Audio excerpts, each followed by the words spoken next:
Perfect. Thank you. Cool. I'm Greg Edwards. I'm the chair of the tree board. This is one of the quarterly tree board meetings, October 1st. Got myself, let's just go around and introduce. I'm Annette Dodge, part of the tree board. I'm Karen Mary's daughter, a member of it. Don Crusoe, member as well. Benjamin Aruda, City of Bangor Forestry Manager. Sophie Cameron, intern forester with the City of Bangor. So the first order of business is approving last meeting's minutes. I would accept a motion to approve them as written by Ben. Thanks, Ben. All in favor? Next up are forestry division by the numbers, which we just got. You want to go over those, Ben? Sure. So third quarter 2025, been a pretty busy quarter for forestry division. Had a lot of service requests closed, opened, and then some other projects done. We received and closed 52 C-clip fix requests, ranging in low branches, tree removals, things of that nature. We were able to do preventive pruning. So we did paving, fruit, and brown-tail moth pruning. Brown-tail moth, I think we did one tree. And that was a very old nest, but it was nest. So pruned it out. Didn't any caterpillars, because they're gonna be in the third quarter, they should be in caterpillar form. So didn't see any caterpillars. What we have seen have been tussock caterpillars. So specifically the white ones, which are hickory, tussock. Still give you a rash, but less so than brown tail. And that was 126 trees. So varying amounts of pruning. I have a quick question about the brown tail moth. I know on my block, you have a big looping nest that's on the city tree, which I did send a Is that across the street from you? It's down the street from me. Okay. So I can't say exactly if I see living, if they're active. I forget the address, but I did look at one in Little City. Could have been near your home. It was where you picked up the branches that fell off the tree that was also sent to you on. Okay. Anyway, some of the nests that we had been reported were actually fall webworm. Oh, okay. And not actually brown tail moth. Webworm, the nests are much bigger and they encompass more of the branch itself versus individual leaflets enclosed in the silk. So some of them that were reported, but I feel like that's what it's been active. Is that the same as I call them caterpillars? Forest 10 caterpillar is similar, but there are a lot. That's okay. Yes. Are they okay to have? I mean, I'm sure they're not. Yeah. Perfectly natural. They have a natural checks and balances where Those are the ones we want. 'Cause they're Oh, for birds and wildlife. Oh, They're not invasive. oh, yeah, great. Yeah.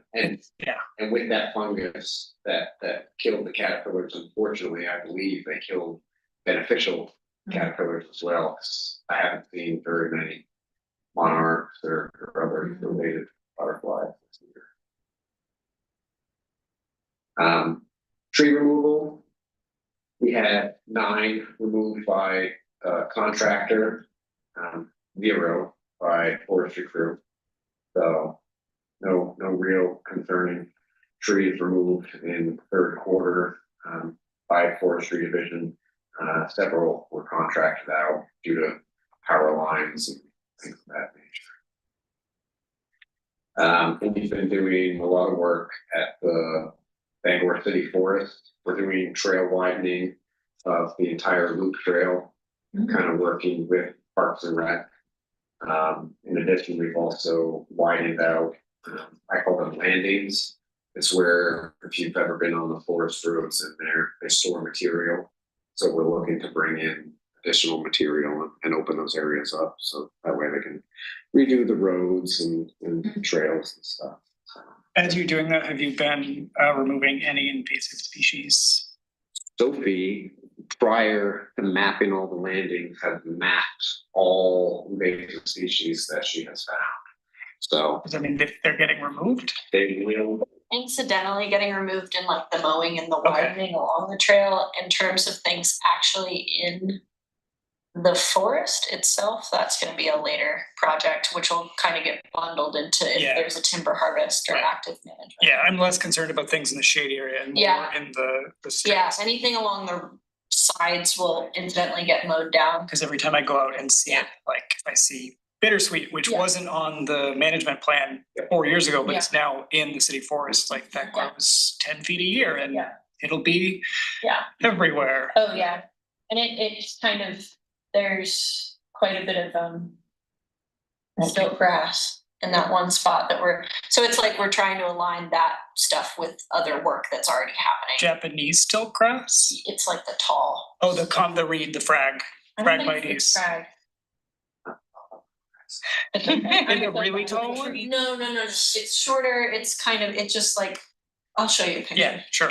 Yeah, Because I don't think we have Japanese stilt grass up here, but when we do, it'll be really bad. yeah, We definitely have Phragmites all over the place, and I know Orono's treating like small amounts of it. Yeah. So we probably all, oh, yeah, right. and that's like the stuff that could, if it got into the Orono bog walk, yeah. like really do damage there.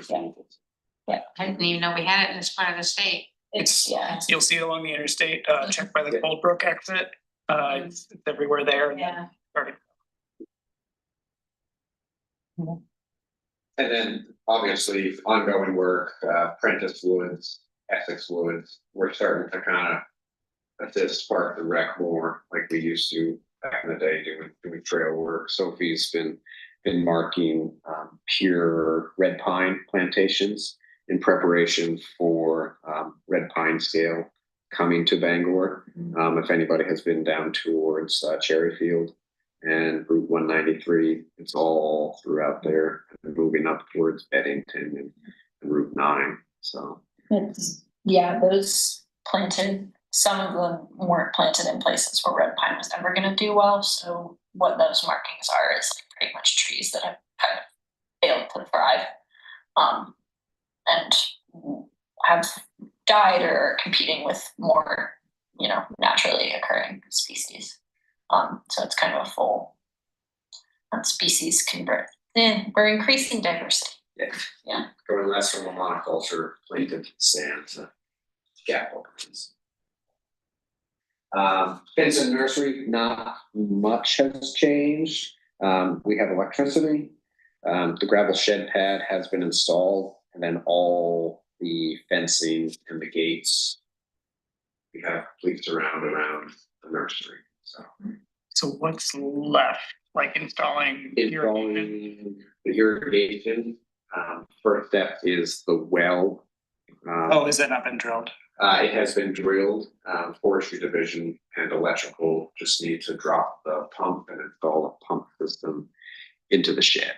'Cause that would be a really cool thing to have for our next Arbor Day, if we could Yes. do like a little, have that be the Arbor Day celebration, or, and like, have people come put trees in the gravel. I think that would be really cool. Oh, are we doing a gravel pit?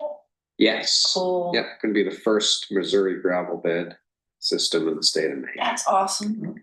I don't even know what that means. Yeah, but that's good. It's a way shortly of improving root health of bare root trees. Mhm. You buy bare root at lesser cost Yeah. than potted and B&B. Mhm. Stick them in there, develop the root system, and then pluck them out when you're ready to plant. Cause it's growing amongst gravel. Yeah. So they Mhm. develop that. And so it just becomes like a really big bare root Mhm. plant. Uh-huh. Yeah. Ah, And by no means is it gonna be 1 acre of complete Missouri gravel bed. That's gonna be a component of that. Uh-huh. I assume that all there's also the piece with, Maine Audubon. Yeah, Maine Audubon has been a big sponsor. They funded it completely with grant funding. And they are the ones who came up with the Missouri gravel bed idea. And they'll have high school students as part of that grant coming Yeah. to help, Yeah, or like UTC students, something along those lines. yes, between UTC and then I believe we're teaming up with Wabanaki Youth Center to have student staff there and then volunteers from Audubon tending to the trees throughout the summer, so. And you had also mentioned about it being part of the network. Yes, it will be, I think I mentioned this, it will be part of a statewide tree exchange program. So it's going to be Bangor, Machias, Auburn, Augusta, and Portland. And we're all going to grow certain stock and then be able to trade. There's still some paperwork to figure out as far as certifications and how that goes. Planting. Sophie has taken charge of this fall's planting logistics. So far, we have 30 trees on the planting list. And we spoke about, and we're kind of changing how we are doing planting. Previous years, and when I first started, we were dealing with a backlog of planting requests and tree removals that needed to get replanted. We're still doing that. However, this year, for ease of maintenance and checking up, we're going to do corridor style plantings. So we're taking that big giant list of requests and then, we're going to Birch Street. And I think Because there's like 5 or 6 on Birch Street that need to happen. And then like at the same time, finding gaps that exist there that aren't necessarily tree removals that were recent or on our docket and adding trees into those spaces. Primarily it's because of the drought this year and last year, and like we need to figure out a good system of keeping things watered. Because we did have quite a bit of mortality from last year. And not that Marcia is the only one that can water, but she is the best set up for watering. And last year we did 77 trees, and they stretched all the way from outer Ohio to downtown, and having that sidewalk machine motoring for 20 miles a day. And it has to refill on the water. Yeah. So keeping things more Consolidated. And so the reason we picked these is just because there was a high density of ones that needed to be replaced on these streets. And Birch and Maple, and then Union just is very open. And additionally, we looked at, oh my God, what is that website called? Tree equity score. Yeah. And our downtown area obviously is the place that needs the most trees. So we have, in addition to the existing list of trees that need to be replaced eventually, hopefully next year and the following, we'll be really focusing on downtown, and getting more trees put in downtown, and not just in like those little caged in spots, more like on the wide roads that, people walk on a lot and spend a lot of time on, just to start getting some shade and kind of improving that equity score. Yeah, cool. Keeping up with diversity, out of just those 30, we did 16 different individual species. So by no means are we outplanting a monoculture. So, and Karen, your apple tree is one of them. I see it. So, You to water it. Thank you. And we always welcome residents if you have a specific tree you would like, and if it's within budgets, feel free to call and ask. So. I like the planting all in one place, because we've been doing that with Bangor Beautiful because it makes more of an impact. Like instead of just being one tree, it's suddenly there's 8 or 10 trees in an area. And I think it just it's gonna overall improve survival. Right. Yeah, and that way we're not just spending on trees and replacing. We can try to be a little more effective. You might get more community buy-in, because if you're putting trees in front of everybody's houses, the one guy on the street that hates trees, if you happen to put it in front of his house, he might, bow to peer pressure and realize the trees are good. Love the social psychology. Yeah, that's about it for by the numbers. All good things. Yeah. I mean, I want to see that number of trees planted times 10, especially if we get to like worst case thermal dashboard. Let's see. So I was gonna ask on the urban forestry management plan, I sent we sent the link to Sarah. Yes. But I forgot, there's like a way to make her a panelist for Zoom. She might be one of the attendees. Earlier, there was someone, Sarah has her hand. Okay, Sarah. she's here. Yeah. We can allow her to talk. Oh, whoops. There might be a way to send her a participant thing, but I don't have to do that. But at least she could talk. Sarah, can you? Oh, there we go. Hi. Hey. Oh my gosh. I felt like I was a ghost sending like signals. Hi. Yeah, do you want to introduce yourself? We can only hear you as this ethereal voice in the room. Okay. Yeah, I'll stay ghostly. But my name is Sarah Lilly. I'm with Eocene Environmental Group, and we're working with Bangor to complete your tree management plan. And I'm located in Connecticut and went to school in New Hampshire and a big New England fan and just really excited for this project. I have to say, I'm already blown away with this tree board meeting. The content and quality that you've discussed so far is just amazing. So I really appreciate being able to listen in and see what you've already accomplished and have in the works. Thank you. Thanks. Do you want to give us, so I was at the kickoff meeting, but the other 3 members don't know where the project stands. Do you want to give us like a brief summary of that? Absolutely. Yeah. So we're just starting the project right now. We had our kickoff meeting earlier this week and got to say hello to everyone who is there. And Sophie's already done a great job of making connections for us. So we'll be working with the city to develop a community engagement strategy. So we'll be developing social media posts, working with the city to post it on websites. We'll be doing a survey directed to the community just to see, what are their opinions on trees, what would they like to see in the city of Bangor.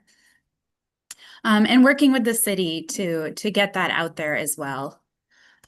We are doing a tree canopy assessment, so we're working with the city's GIS department. And thank you again, Sophie, for initiating all the contacts there.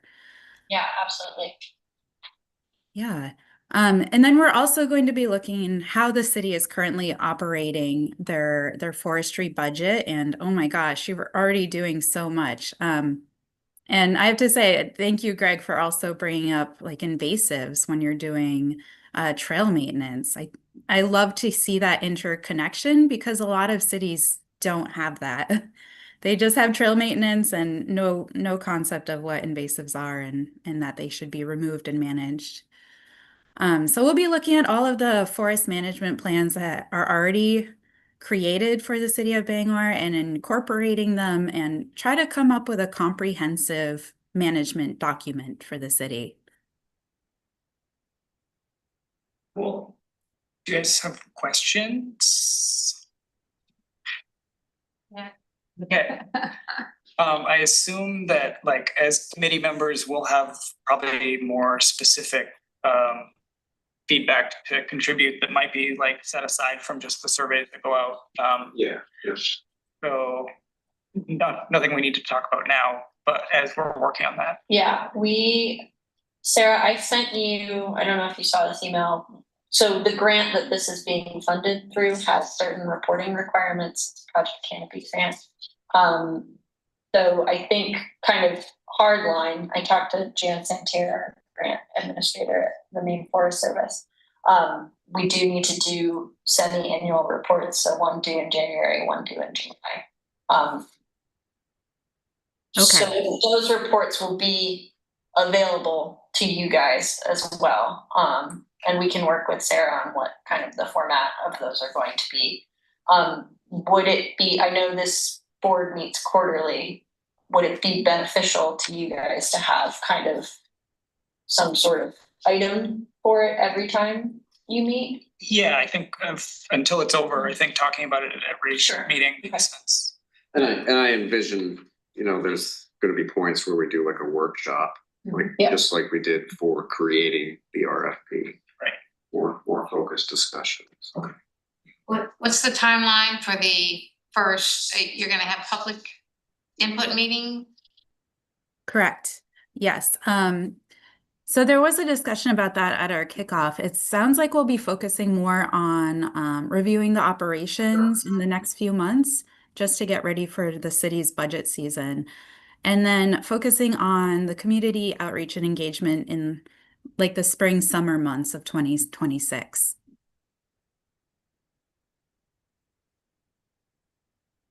And then did you just pull up the map? No, this was the agenda. Oh. I think the timeline got shared in the meeting. Yeah, and it was on the minutes, but we are shifting things back because there was a little bit of a delay to start up. So we will be going into next. And which is fine because the grant end date is 2027 August. We have. Yeah, kickoff meeting and updates are first, those were gonna be in July, but now we're up to September. Community engagement would run, I guess, November through April, moving everything back, or September, Yeah, November through June, doing month math in my head. Plan development would be starting, I guess, in February through April, and then the final would be plan comments and revisions would be sometime in June. And then the final would be the end, I guess, the middle of next summer or end of next summer. But that's probably, those will all shift a lot, probably. Yeah. Cool.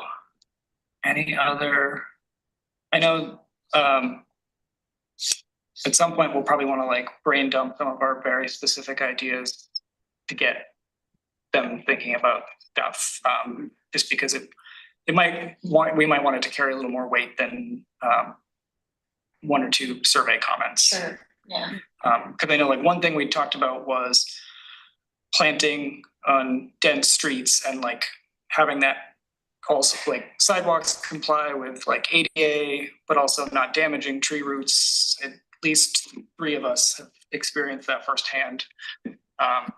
So probably something along the lines of in the operations side of the plan, the best planting practices and having all of that like meshed together with the sidewalk highway crew.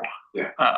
So that there's, sidewalk highway crew is not doing one thing and they're trying to do the other, Yeah. competing thing.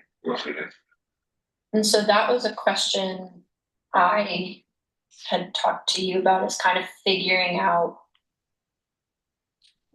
not subcommittees necessarily, but how do we, like obviously you're right, the tree board is going to have specific ideas that aren't necessarily going to come through in a survey, and what's going to govern kind of what's included in this and not.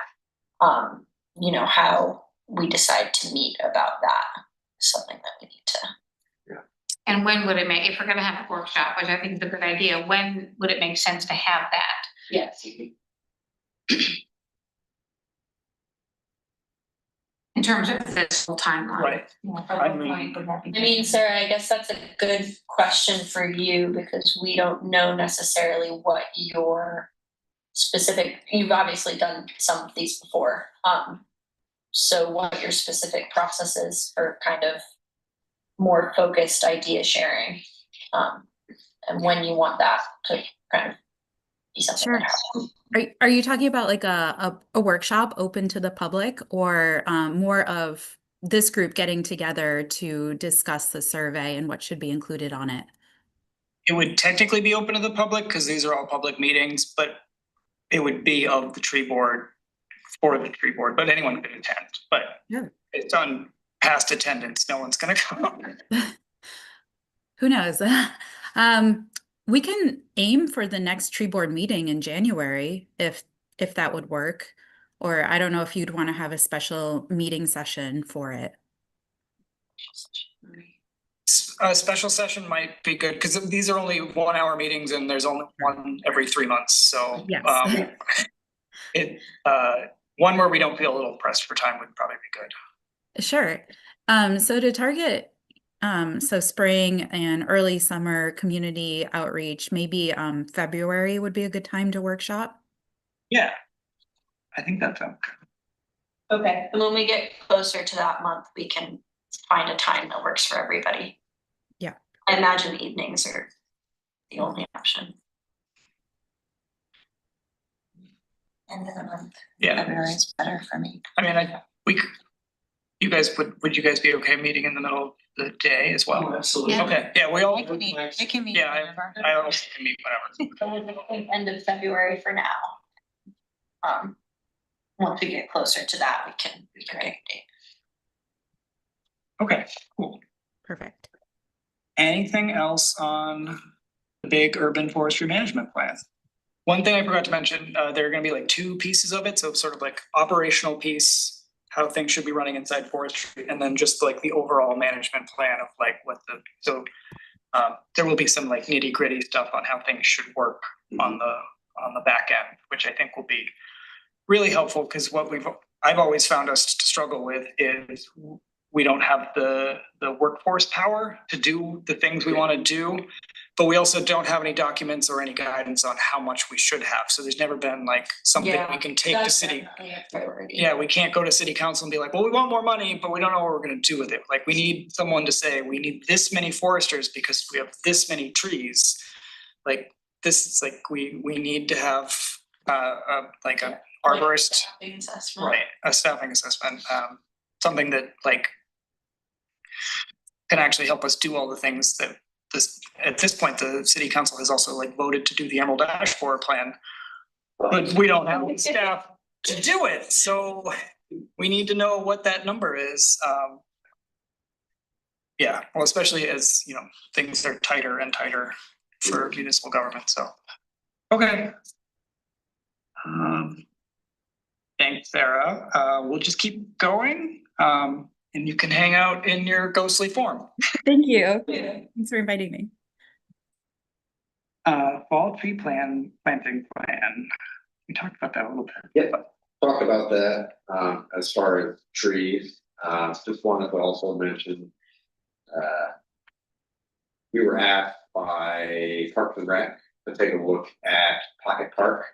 That's kind of like a formal term we have come up for it, so that is a little park adjacent to, Nocturne outdoor themes. Yeah, so it got missed on both downtown landscaping contract and then Parks and Rec landscaping contract.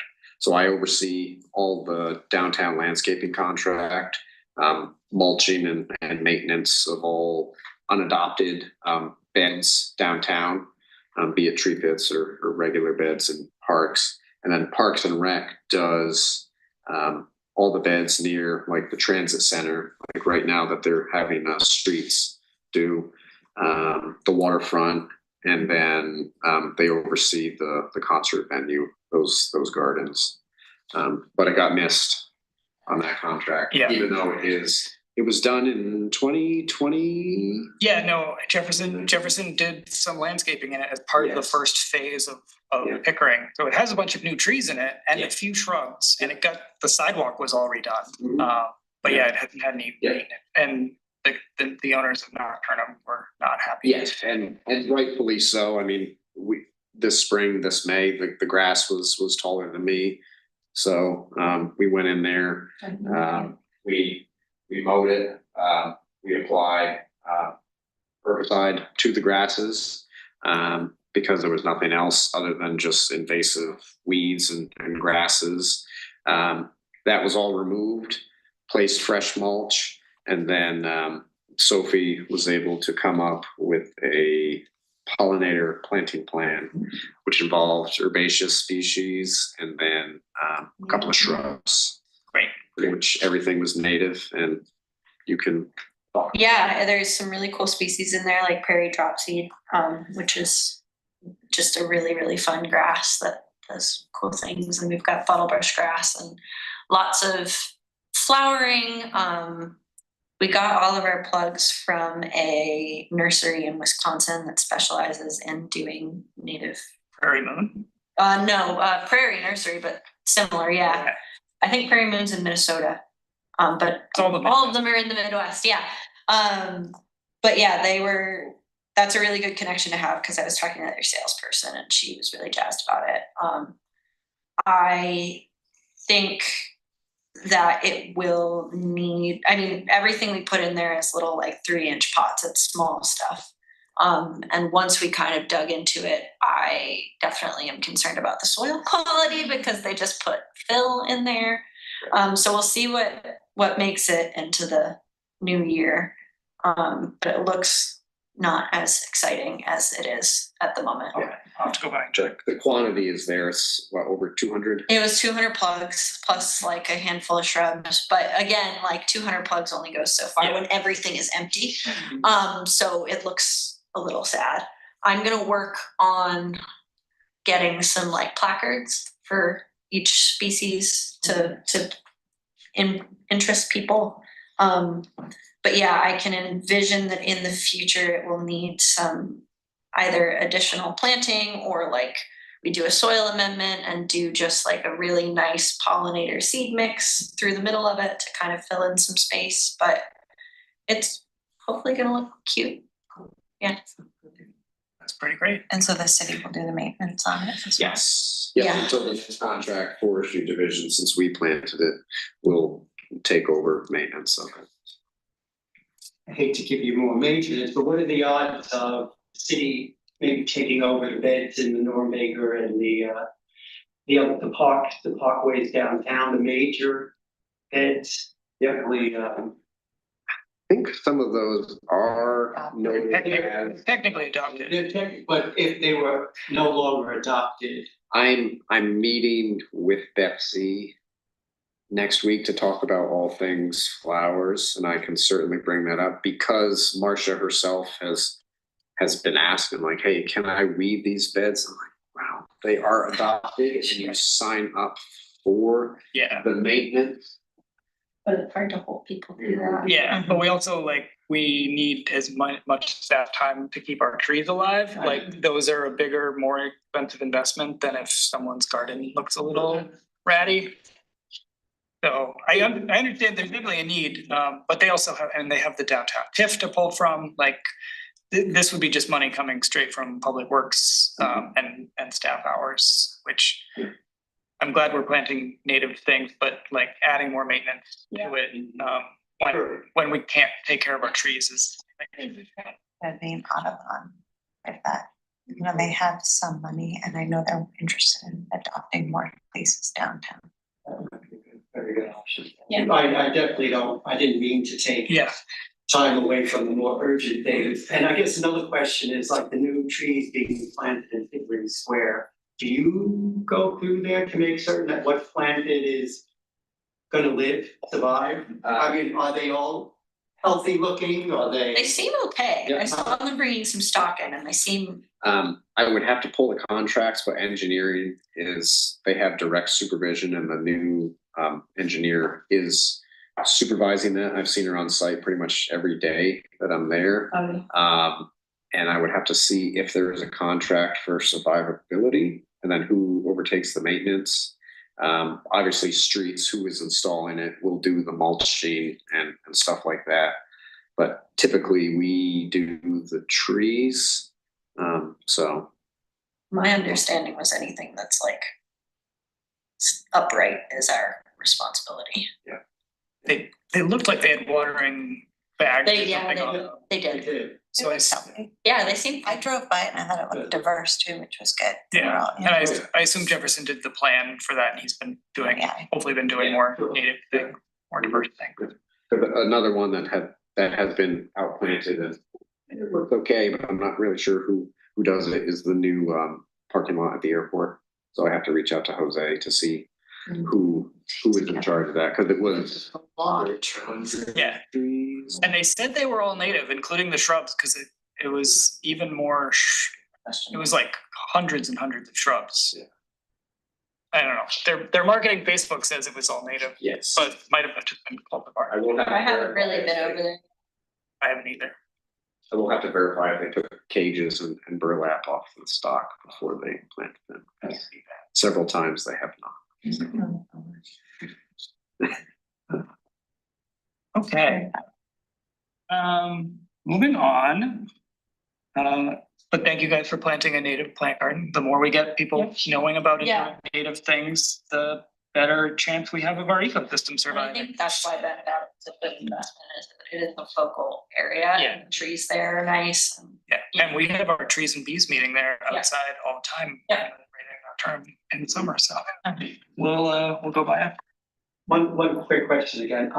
You said that you were gonna have signage for the plant. Is there gonna be a general signage about native gardens or? Well, something we had talked about, maybe getting like a more, not permanent, but like just a built Yeah. structure with some educational stuff. Again, I would reach out to Maine Audubon. Yeah, Field Audubon, Farm, I think, has because they some. may have that for Mhm. you. Sure. So. Yeah. Bangor Beautiful Fall Tree Planting, which is gonna be Friday, October 17th. We've got it down for 10 to 12, 10 AM to 12 PM, and it's 18 trees, 3 of which are large 20-gallon pots. The rest are all from Maine Audubon, so they may vary in size from like, 4 or 5 feet, but they're all gonna be, in small 5-gallon containers, which will make it a lot easier. Ben and I need to, we'll do dig safe, mark it out, and adjust depending on where they put the traffic, the underground conduit for the traffic lights. And yeah. Questions? You can adopt one of those trees on on Bangor Beautiful's website. It's $100 for the baby trees, and then we made the big ones $250. Those will be out in the center median area and the widest area. And what species did you guys land on? So the 3 big ones are the hackberry, Okay. and the rest are red oak, 2 swamp white oak, and 5 small service berries in the narrowest part of the median. And I think that was it. I think all the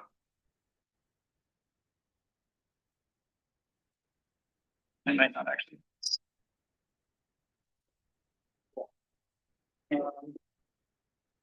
Oh, and then 3 black gum. Okay. Black gum, red oak. Are all on the esplanade in front of the retaining wall, which now has a big, beautiful mural that will actually we'll be installing the last parts of that mural the same day that afternoon. And then there's a celebration for that mural, which I can give flyers for the next day on Saturday. That'll be out in front of the mural. So the whole area is going to be totally different. You'll have art and you'll have all these 18 trees. And the day before, 4th and 5th graders from, what's the school? It's not Mary, Mary, no. it's the other one. Not Yeah. Paramount? Dowdy's 4th and 5th.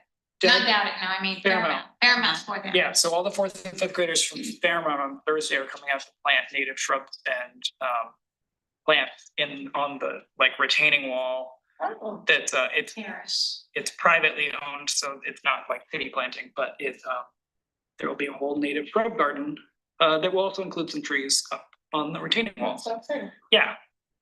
So it's gonna be Who was your contact there to do this? Was it Jennifer White? it's Melissa Gallagher. She's the education manager at Fields Pond for Maine Audubon. She's been doing something called Curious by Nature with all the 4th and 5th graders in the city of Bangor.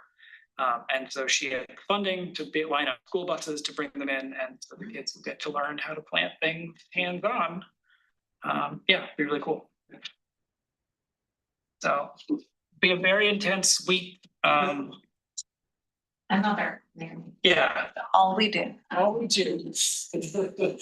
Be really interesting to see if we get it all done. This is Well. get it all done. Okay.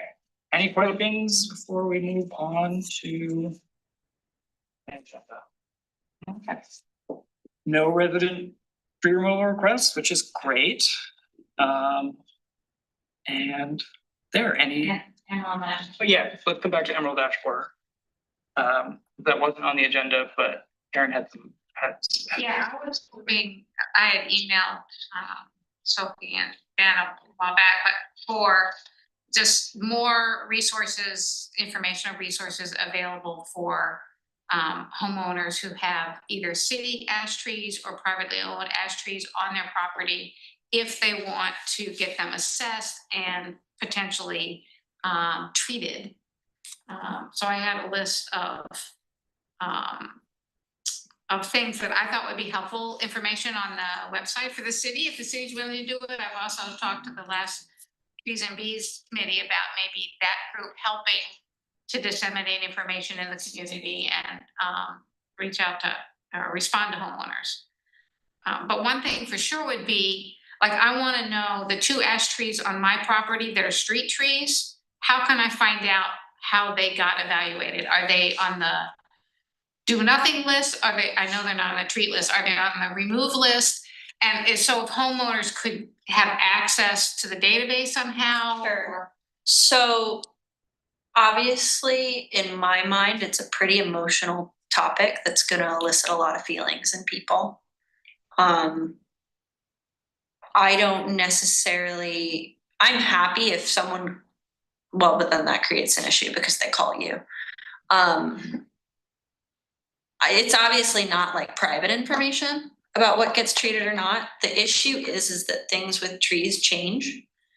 And so if they call me, and like none of, well, not none, but everything is getting treated in stages. So if they call me this year about a tree on the west side or the east side that's not getting treated for another 2 years, that tree could be hit by a delivery truck or like a snowplow, or it could break in a windstorm. So it's just like one of those things where it's not guaranteed until it's done. That's one aspect that I'm thinking about is, you know, like that list is very fluid depending on how things change. And also depending on how funding comes up. So I don't think making it fully publicly available right now is the best idea, because I don't want people thinking it's a promise. And also EAB could get here way sooner than we're anticipating, and we could be in go mode immediately. And again, Ben doesn't necessarily have the staffing at this point to like be able to treat 1,000 trees in 2 years, you know? So that's my initial thought on making it available. I don't know if you have. No, I think that it's more or less a living assessment. Like you said, it does change because we had 85 trees to inject this year. We injected them. However, what was it, 2 weeks before, I had her re-inspect them just to make sure that something didn't happen. For instance, I think we actually did have one that got. We had a couple that needed to be adjusted, like we had to pick different ones instead of those because something had happened to them. I don't know the specific instance. I think one got removed because of a sewer thing that was going on. So it just isn't, we don't want it to be taken, the list to be taken as gospel, is the concern. Well, I can understand that for the trees you decided to treat, but the vast majority of them you decided not to treat, unless the council did something. Yeah, no, they approved an increased number.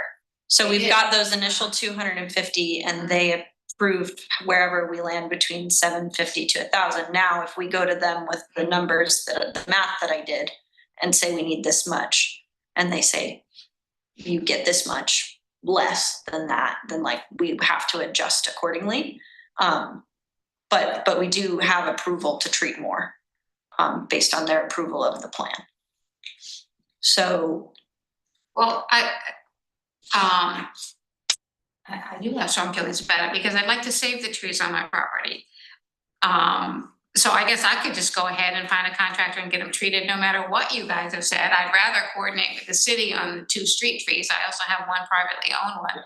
And that is something we did speak about, prior to Aaron leaving, speaking with communities, Little City, they have their own Facebook page, I believe.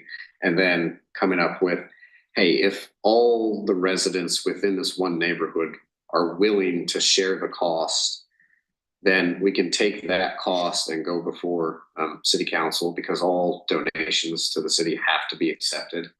And then, then rightfully so, you can bring forward that donation and say, we would like all of our trees treated. And then that would be a conversation to have there, because we could say, absolutely, we can do that. Or, this tree is growing crooked. It's planted directly underneath the power line. So something like that. But and would I be allowed to treat the street trees on my property? Separate from making a donation to the city and giving you more work? Huh? Technically, no. Technically, no. Correct, because your property ends at your boundary. And then city property, municipal property begins. And it's the same thing with like mowing. Or cutting them down. Someone else's property, but it is expected. It's within the code of ordinances. Yeah, I think So- the tree ordinance, the treating of them would not Right. be allowed by private. Yeah, you pretty much can't do any management of the tree yourself. No one is like enforcing it if you're out there like pruning a low branch or anything, but it's meant to protect from someone, limbing a tree all the way up because they didn't like it.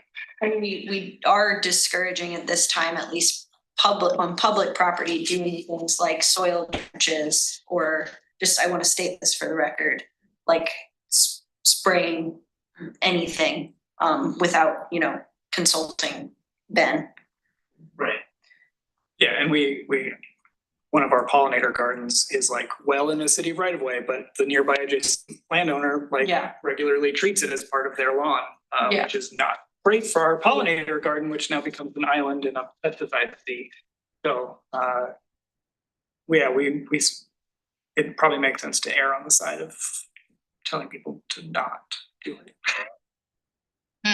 Unless we could come up with some sort of system where, if Which we're willing You to can sign discuss it. It's already such a beast in terms of administration of all of this stuff. And it's a beast in terms of it's going to get worse when the insect gets here, like fielding phone calls about it and keeping track of what has been treated and what hasn't. Because if you treat it, but it's also on our list to do in 2 years, that's not efficient, So it's just trying to keep everything straight. I can see that going awry if we start letting homeowners do it themselves.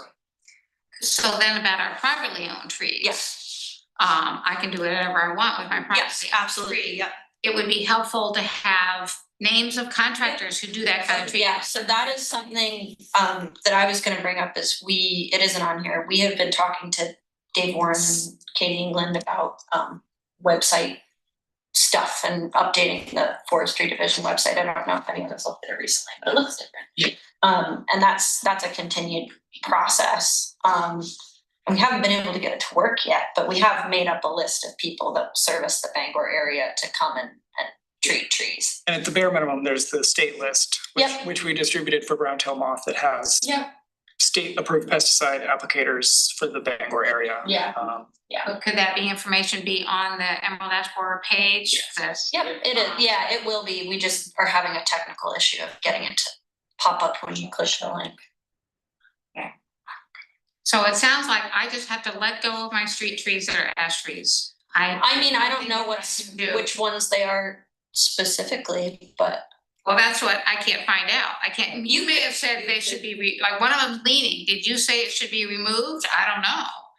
So I just don't have no way of knowing what your thoughts are about the trees. and we can, I think when the insect gets here, that's a system we can work out of like, I don't think it's wise to just release the whole list because that would get crazy, but we can figure out if we're gonna get, if it's some sort of reporting feature or app or like, I don't want you to be getting a million calls, you know, but like figuring out a way to have kind of a controlled influx of people asking that question of what's gonna happen. And sometimes the answer might just be wait a year and we'll see, you know, like it is really dynamic in that way. And I wish I could give you a more solid answer, but it's kind of the nature of the beast, unfortunately.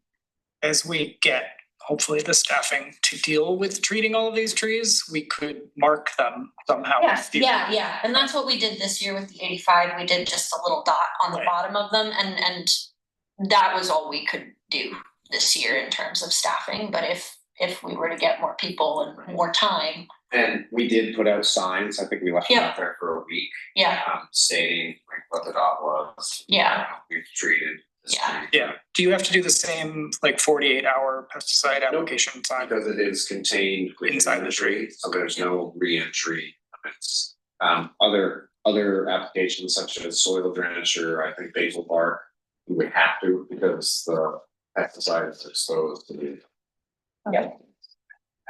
It's not, it's following you. I've got nothing over here, just come, but. That's all.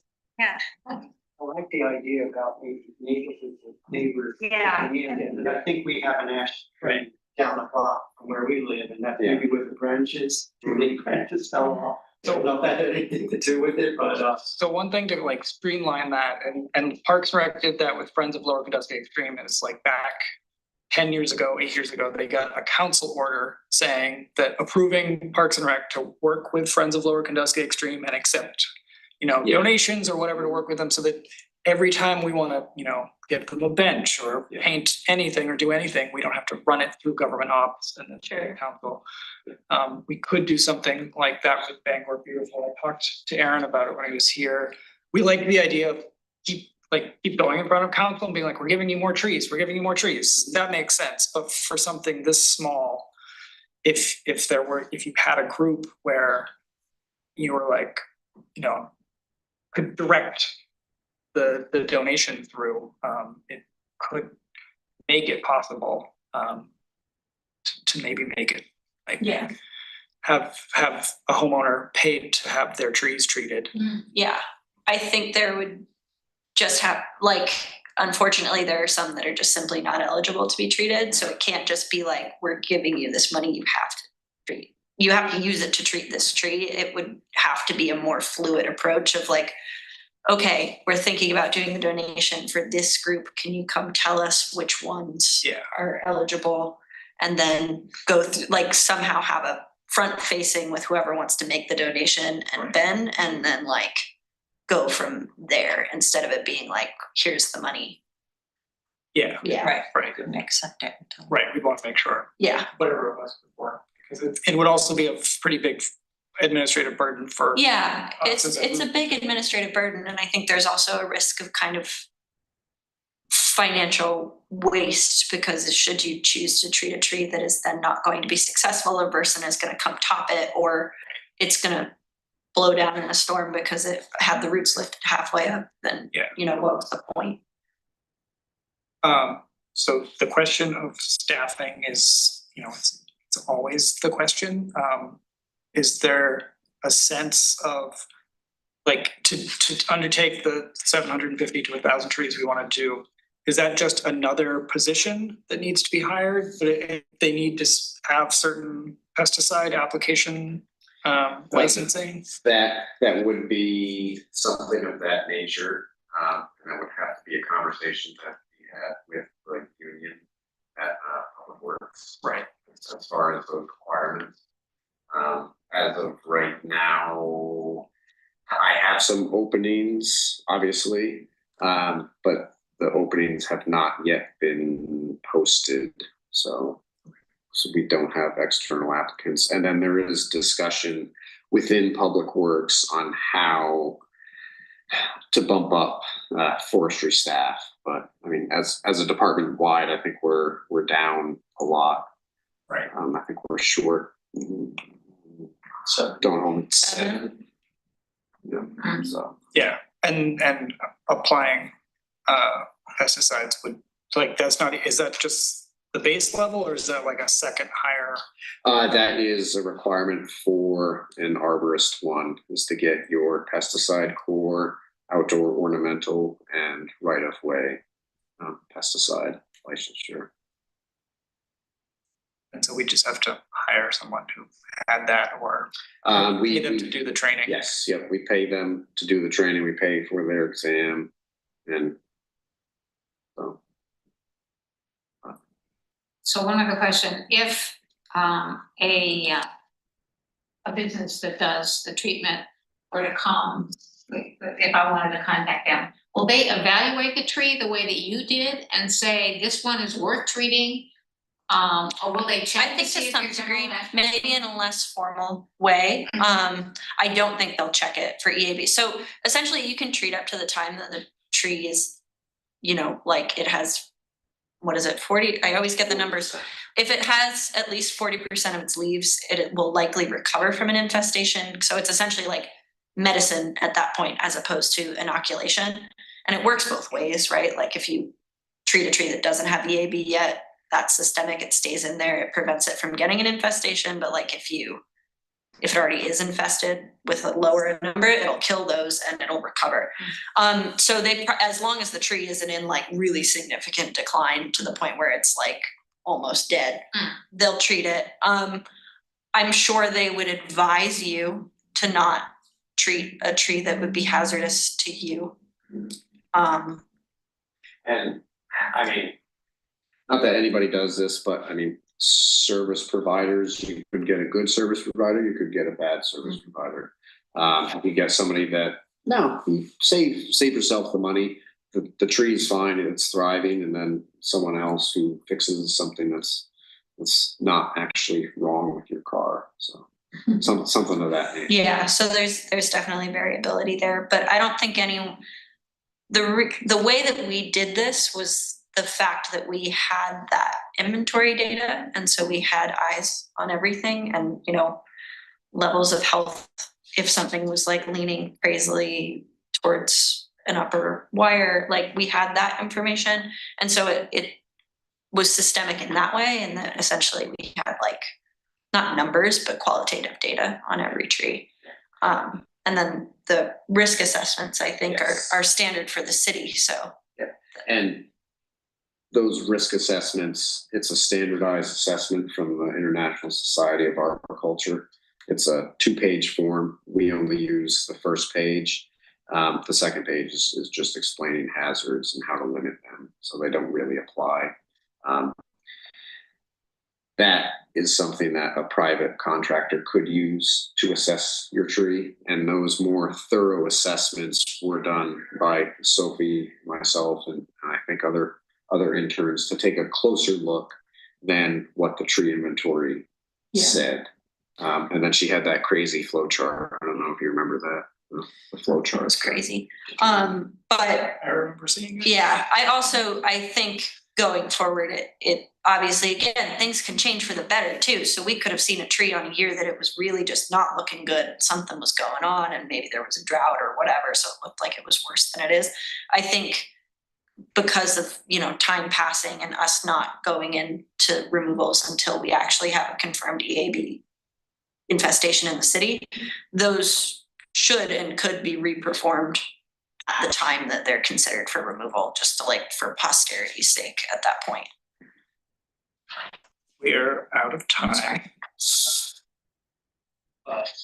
We will make some good progress. I don't know what this, I've been on the tree board since 2013, and it's just like, what do we have to do to get more arborists?